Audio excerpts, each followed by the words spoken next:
We're going to take you way back in time to 1982. For your safety, please keep your hands and arms inside the vehicle and remain seated at all times.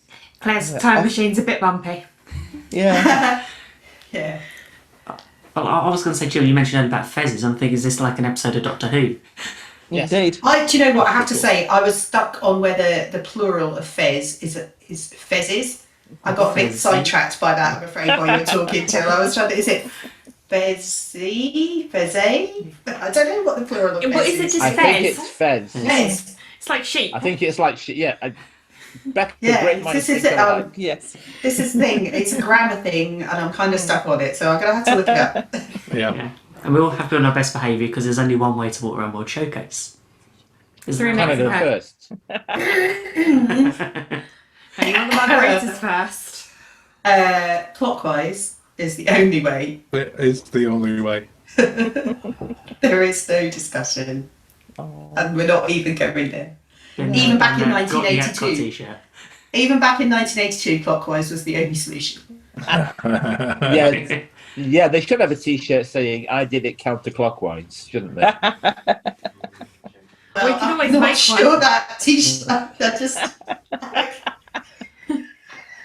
Epcotians do it counterclockwise. There you go. There you go. Oh dear. This could end up anywhere. It could. Yeah. Anyway, Becca, take us back to 1982, would you please? 1982, 1st of October 1982, the experimental prototype Community of Tomorrow, or Epcot Center, as it was then called, first opened. Now, originally, Walt's idea for this was for it to be a big city with all of the bits and bobs. Can't think of the best way to describe that. Apart from a working city with all the community stuff that you would community centres, that's the one.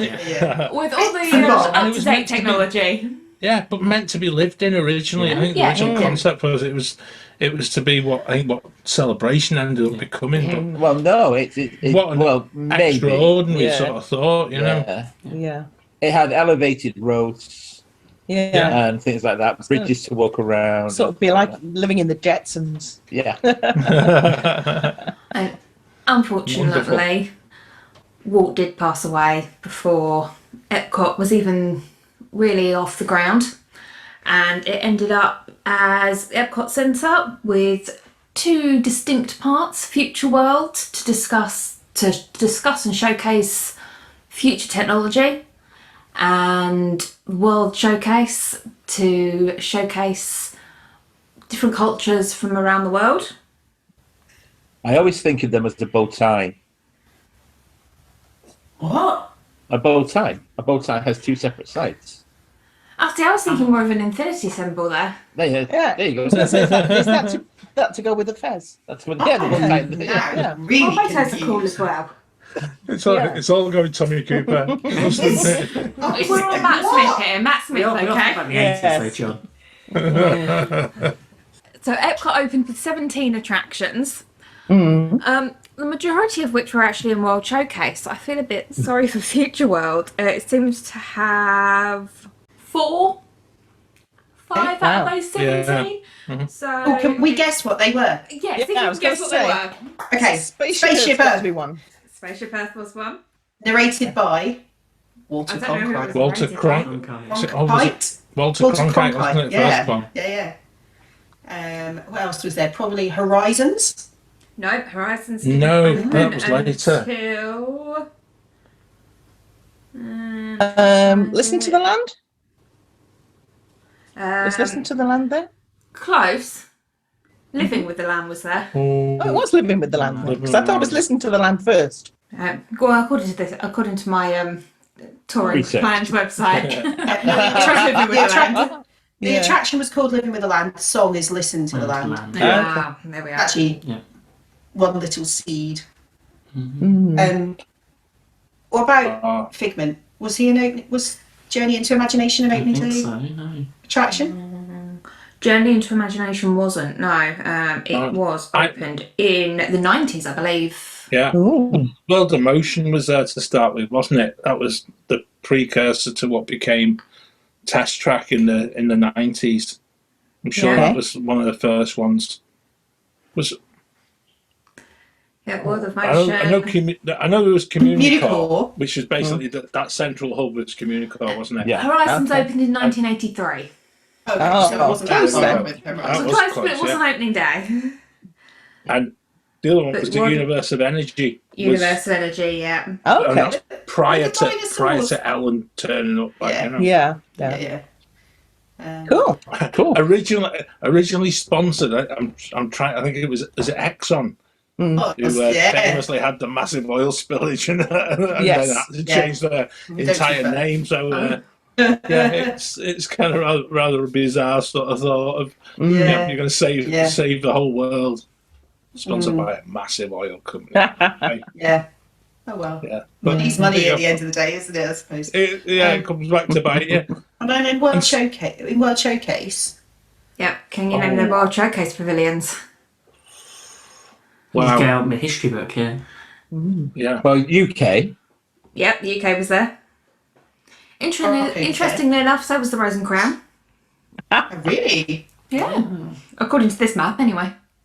Oh. This map says it's Okay. from 1982, so Guessing France was there. France was there. Stop looking at the map and cheating. What's like Morocco wasn't there yet. That was a Morocco little bit wasn't later. there. Canada? Canada was there. Italy. Italy was there. Japan was there. No, What about Japan Mexico? wasn't there. Mexico Japan was. So there No. must have been a massive abyss. Oh no, between Japan was there. France Sorry, and- I'm looking at the wrong part Okay. of the map. You're going counterclockwise, Becca. Yeah. That was the issue. That was the problem. I was looking at Yeah. That's why you shouldn't ever do over near it. Mexico rather than over near yeah. France. That's why you're getting confused. So Mexico was there. Mexico was there. Yeah. Japan was there. Norway wasn't there, was it? Norway wasn't there. No. USA would have been there, wouldn't it? USA was there. But We've got two more to find. Germany Germany, yep. and Italy, presumably. No, you've Said already said Italy. Italy. Yeah. We say Mexico. We've said Mexico. Yeah, we did. China, then. China. China. Which possibly says an awful lot about the Imagineering and the look of those pavilions even today. Yeah, because they are the ones that really they stand out as you're walking around World Showcase. But the amount of detail and obviously we're into them before the park actually opened as well. Yeah. There's so much to see, isn't there? Was any of us lucky to visit in the 80s? No. No. No. No, No. I think I've said this before. My family went after Epcot had just opened, and they've never returned. They did Epcot and Magic Kingdom in a day. Oh. Yeah. So Main Street and They've never Spaceship been Earth? back. Yeah. Spaceship Earth, done that. We've done Golf Epcot, ball. seen it, done it. We're off. And actually, I missed out that entire holiday because I was a stroppy teenager at the time and chose not to go.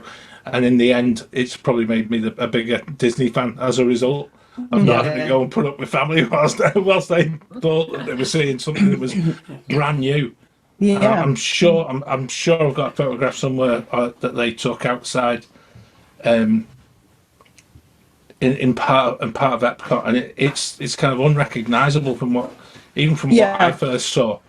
But they went to a park that was really in its complete infancy, and I think it struggled to begin with purely on the fact that people were wanting that sort of impact of maybe what they anticipated Magic Kingdom to be, and when they first turned up at Epcot, you come away, particularly in the early days, because it didn't have that true identity that has grown over the 40 years, and I think it struggled certainly the first 10 years. I think it struggled to appeal to the masses. I think it struggled to actually get people through the gates, because people were like they weren't quite sure what they were going in to see.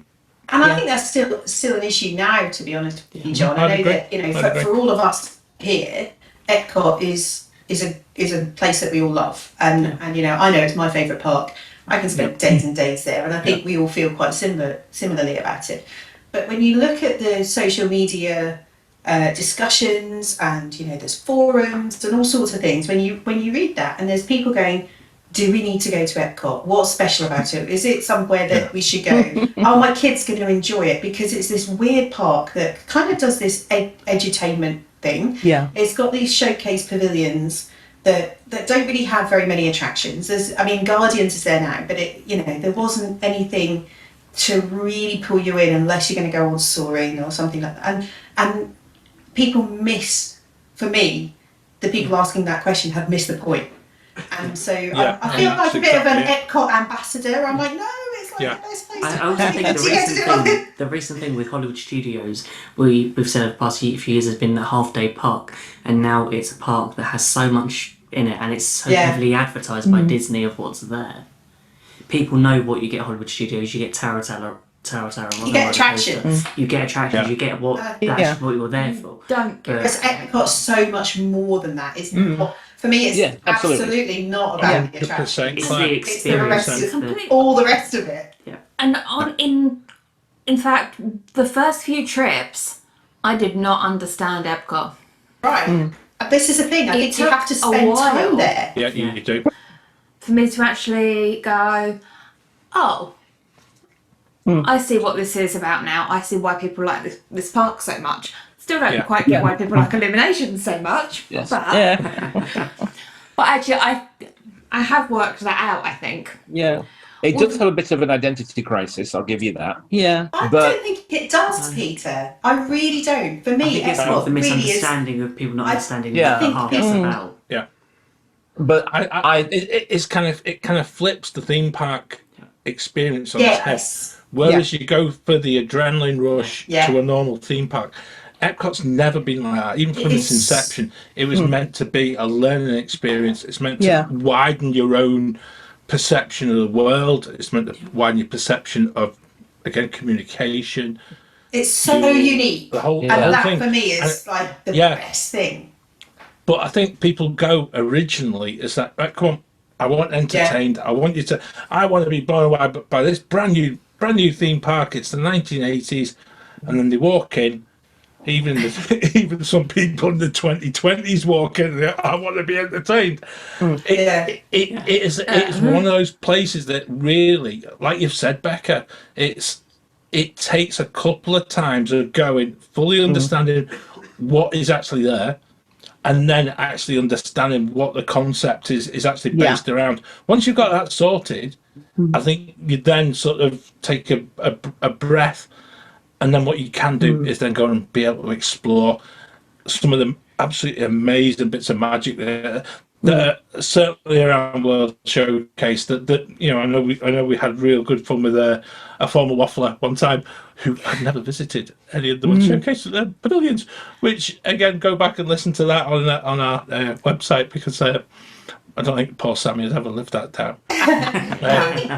But John, I think you're right. It's an active experience. You can't be a passenger when you go to Epcot because you miss stuff. So I think when people have been to maybe Magic Kingdom or even at Hollywood Studios, you can be quite passive there. Things will come to you. Characters will be around you. Attractions are there, placed in front of you. In Epcot, you have to go and find that stuff. You have to go look for it. Otherwise, you miss that wider experience. And that, for me, that curiosity that you need to be able to employ to be able to enjoy the park to its max, that is the bit that I love, because I'm aware that people have missed it, and I'm experiencing something that other people aren't, because I know to go look for it.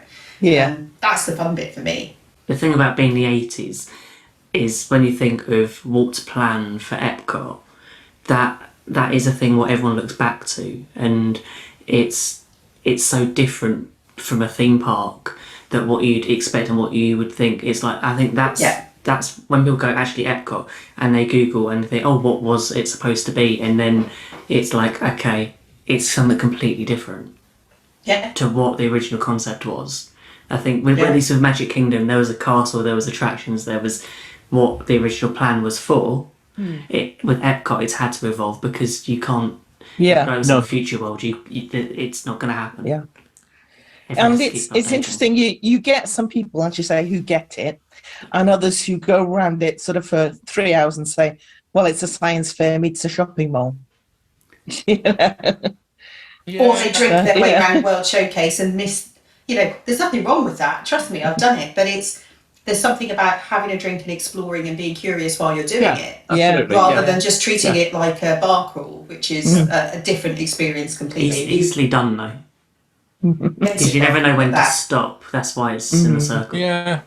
I think as well, talking about the 80s, I think we really do need to give credit to certainly World of Motion in particular. Yeah. Was such a historical ride, and yet it's still, again, some people would still say it's one of those rides that should still be as part of some part of Epcot somewhere, but the one everyone keeps coming back to. And I think in a lot of the polls that you read, if anybody was wanting any ride putting back into any park in the whole of Walt Disney World, Horizons is the one. Horizon seems to be the one that I think for everybody was just the one that took people's breath away, and just kind of just used the Omni Mover to the biggest extent. And I still think I know there's a few people who listen to our Wednesday shows that if you mention the word Horizons, then suddenly the ears prick up. It's that Here we radar. go, it's old school. Horizons radar. Epcot, let's have a bit of this. And it's certainly, it is one of those things that you look it up on YouTube. Go and there's so many different people who put up different times of Horizons as well, because it did adapt quite quickly. But it's the most incredible ride, and you actually you find yourself getting drawn into it. You can understand why when it opened it became that real sort of highlight for everybody, and still is. I think we can't do any show about Epcot without saying how much kind of Horizons has kind of cast a shadow over any bit of Imagineering that's gone ever since, because it truly was something that was to behold. It was really groundbreaking, wasn't it? Yeah. The living in space, and they had a simulator screen and sort of virtual. When you look at where we are now, and people doing through COVID doing school virtually. Yeah. They had that in Horizons. They had kids doing virtual lessons from space. Actually, it wasn't so far away from. Is it? It was designed by Nostradamus. I don't know, but it was something around the positive opportunity of the future. And here we are, 40 years down the line, having done exactly what was proposed. It was for me. It's and it had one of the best songs. As did World of Motion. Missed music. But you see, I think that fits in with things we've spoken about previously, isn't it? Is what Disney are able to do is take not just the theming of a ride, but actually involve the musical element of it. And then also, I think we probably need to mention as well sort of that whole ambient sound throughout Epcot that becomes part and parcel of your everyday sort of oral experience. Yeah. And yet they got that from such a very, very early time, but just incredible. And like I say, Horizons for me sort of encapsulates what Epcot set out, and like you said, Claire, to watch it in play during COVID times, as to what actually was perhaps a little bit of magical thinking, and I still think it still has a little bit of a role to play. I'd still love to see it come back. I know there's lots of our listeners who would. But There's something in the way now. There's something else in the way now, unfortunately. Yeah, unfortunately, I've had an They could idea. put it somewhere else. You know that blue sky thinking we spoke about last month on D23? Yeah. What they could do is just have a park with all the attractions. All the old attractions that attractions. everybody misses. They could like recreate. They could recreate Attraction them. Graveyard Park. Ah, Now we're talking. That Well, that's the sounds film section next door. I amazing. can make this a whole creepy kind of place. Oh wow! That would be so cool. That would be like the busiest, most popular park Out of all of them, if you put all the Maybe we defunct, need to do a poll on the Waffler's Arms and what start would you put talking in your about if graveyard you- attraction pot? Yeah. If you could Maybe bring we one should back. just do a Wednesday on that. Yeah. Yeah. Or maybe we should just put Horizons as top of the list anyway, because we know it's going to win. We know it's going to win. Maelstrom except close second. Horizon. Except Horizons, there we go. What else Except would you Horizons, have in your Yeah. graveyard park? That'd be good. Yeah. That'd be good. I could see there'd be lots of arguments over what to have, what not have. Yeah. Why haven't you got this? Why have you got this? Yeah. You know, Yeah. I think going down that road could be fun, but it also could be interesting. Oh, I'm looking forward to it. We'll Also do a trying challenge. to pick up the link between the decades though as well. What's really interesting is actually Horizons itself didn't last a long time. You know, No. I think but I know we spoke about the 80s, but I know Claire, you're going to pick up on the 90s very shortly. But I'm probably cutting across you by saying this. But That's fine, you carry on. I love it, once. it was partially closed in '94, and then it then went to seasonal up to '99. And when you look back and you think, goodness,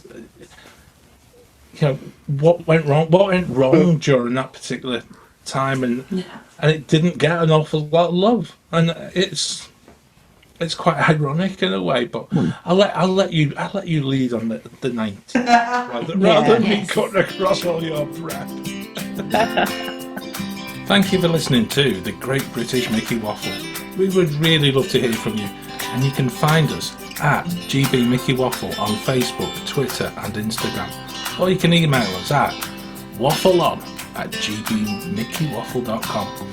There are many ways that you can support us, and the easiest way is to leave us a rating and a review on your podcast app. And why don't you share the show with your friends too? Don't forget to check out our YouTube channel and subscribe for even more waffle.